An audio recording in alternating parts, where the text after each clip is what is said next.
She almost got away with Grandma's secret account. My Aunt Denise hadn't called me once in 11 years. Not for my wedding, not when my daughter was born, not even when my grandmother went into hospice. 2 days after the will was read, she was standing on my porch in a rental car, asking about a bank account nobody else knew existed. Grandma Eleanor raised me from the time I was 9. In a small house on Birch Street, she paid off dollar by dollar working at the county clerk's office for 31 years.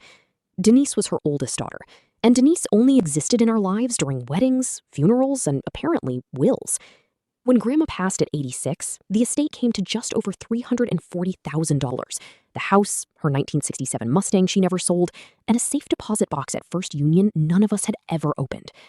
2 days after Mr. Ferris, the estate lawyer, read the will, Denise called me 4 times before I even got home. "I'm listed on that account too, Mara," she said, like it was obvious. I told her I didn't even know the account existed until yesterday. "Well, I do," she said, "and I want what's mine before you spend it." I invited her to Grandma's house that Sunday, where my cousins Jake and Priya were helping me sort through boxes. In front of both of them, Denise laid it out.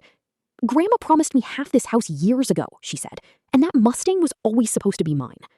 Jake just stared at her. Priya asked her when exactly she'd last set foot in that house before the funeral. Denise didn't answer.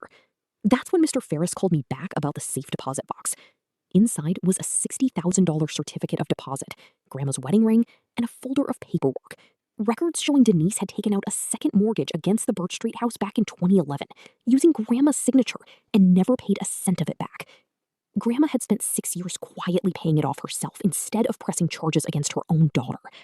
I read that folder out loud at the table. Nobody said a word for a long time. Denise stood up, muttered something about a misunderstanding, and left before dessert.